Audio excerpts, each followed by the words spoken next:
দুপুরবেলায় স্নান করে এসে আমি মাটি ঘাটছি কেন, তো চলো তোমাদেরকে সবকিছু ভালোভাবে বলি। তো hey guys, my name is Anurupa এবং আমার ইনস্টাগ্রাম আইডির নাম পাপ্পা কি দুলালি। তো আজ আমাদের বাড়িতে হবে জাউরি ভাত। তো কিছুদিন আগে আমাদের বাড়িতে মানে মামার বাড়িতে জন্ম নিয়েছে একটা ছোট্ট কিউট বাছুর। যেহেতু আজ 5 দিন, তাই আজ জাউরি ভাত বানিয়ে নিয়ে তুলসী দানে এবং গোয়াল ঘরের মধ্যে দিতে হবে, এটাই নিয়ম। আর যেহেতু আজ আমাকে একা হাতে রান্না বান্না এবং গোবর দেওয়ার কাজটা করতে হবে, তাই সকাল সকাল রান্না করার কাজে বসে পড়লাম। এই যে দেখতে পাচ্ছেন, এক হাঁড়ি ভাতের মাড্ডা গড়িয়ে নিচ্ছি। আর এইদিকে দাদুও স্নান করে এসে আলো চালের পাথরগুলো বেছে নিচ্ছে। আর ওইদিকে আমি ভাতটা ঢেলে নিয়ে ভালোভাবে ছুঁচ দিয়ে দিয়েছিলাম। আর আলো চালটা বাছা হয়ে গেলে দাদুও জুড়ি ভাত রাখার কাজে বসে পড়লো।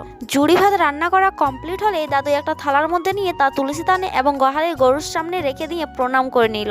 আর তোমরা কি জানো, আজ আমার মা আসছে মামার বাড়ি। আর আজ মা এনে দিয়েছিল কচুরি, ঘুগনি এবং সিঙ্গাড়া। তাই ক্যামেরার সামনে খেতে খেতে একটু অ্যাক্টিং করে নিলাম। খাবারটা খেয়ে নিয়ে বাড়ি সকল কাজ করে নিয়ে স্নানটাও সেরে নিলাম।